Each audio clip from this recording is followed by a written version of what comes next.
Zoti Bilali, për të kaluar pak tek ajo që të paktën nga informacionet, kërcënimet, konferencat apo të tjerë, mua më duket sikur ndoshta është ky edhe ajo adrenalina apo dhe perceptimi i gazetarit, sikur po vlon, po zgjen gjithçka, edhe sikur me skadimin e atij ultimatumit që ka dhënë presidenti amerikan, ndoshta do të bëhet ataja.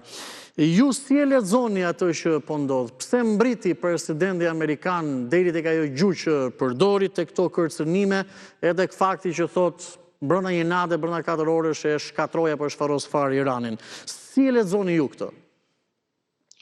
Sot kemi 39 ditë luftë mes amerikanëve dhe Iranit apo koalicionit Amerikë-Izrael. Mendoj nëse nuk është arritur që 39 ditë për 4 orë, ky citat i tij 4 orësh është apo do ju kthejmë në kohën e gurit. Shif, jetojmë në botën jo racionale të liderëve të cilët ndoshta e mira është që bashkë edhe bota, jo vetëm Amerika, ta ketë një John Kennedy të ri, por ja që kemi një figurë më ndryshe, mos të fjalë të rënda, por mendoj që ne mund të supozojmë që kjo goditje lutemi mos të jetë strategjike, taktike, nukleare.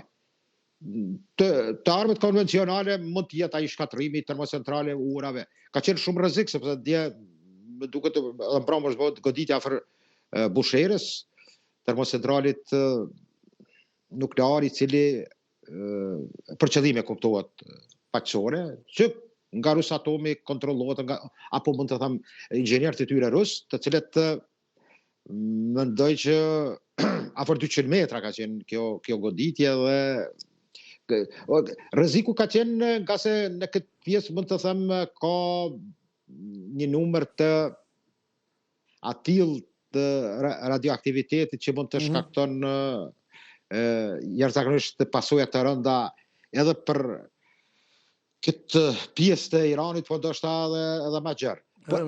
Kjo problematika është, do kemi një, ajta quajnë një lloj Hiroshime të dytë, por sepse problemi është si të dilet nga kjo luftë, po flas për palën amerikane. Është e mundur një lloj ndjes pa dashur ndërpresë, është e mundur një lloj marrëveshje deri përpara skadimit të këtij afati apo të ultimatumit. Qoftë edhe një marrëveshje, le të themi që bjem dakord për 2-3 gjëra dhe më pas të shohim deri te ky ultimatumi. Pra, dhe ultimatumi vërtet e ka, mendoni se ka seriozisht presidenti amerikan apo sërish kërcënim që e ka përdorur shpesh herë?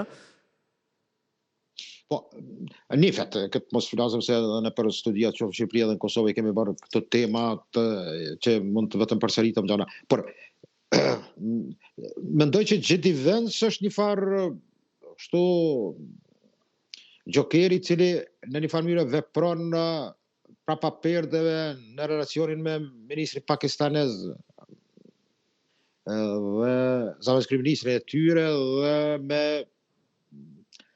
ndoshta diplomatin turk Fidan, Hakan Fidanin, mund të ketë ka tentativa, meqense problemi kyç është që të mos besimi që ka në këtë rast Irani, i cili kërkon garancione që nuk do ketë aksione të ardhshme. Dhe këtu filli për të filluar, për të pranuar bisedimet, është këtu.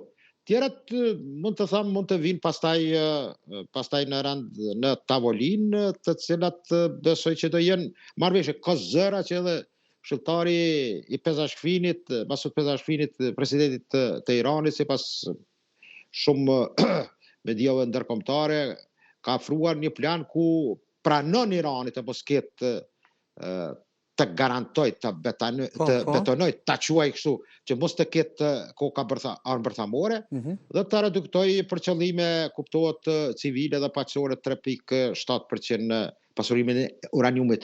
Por kjo është momentalisht faza me të cilën besoj që gjendemi në pikën më kritike. Nga se në ora 20 apo në ora 24 të natës së sotme mund të kemi befasira me të cilat Zoti Kapxhiu, ne dim në një farë mënyre, e dim, që do jetë një goditje ashpër, po që se. Ky ultimatum kalon. Por ne thom drejtë nuk e dim si do kundërpërgjigjet Irani në këtë rast. Dhe kjo është rreziku më i madh që ndron këtu. Nëse ka aktivitet të shtuar dhe goditje jashtëzakonisht të ashpër, atëherë më duket që ato 500 metra nën tokë janë duke përgatitur edhe nga pala aty në diçka. Dhe këtu mund të them që kanë ose siguria jo vetëm në lindjes së mesme. E kuptoj, po.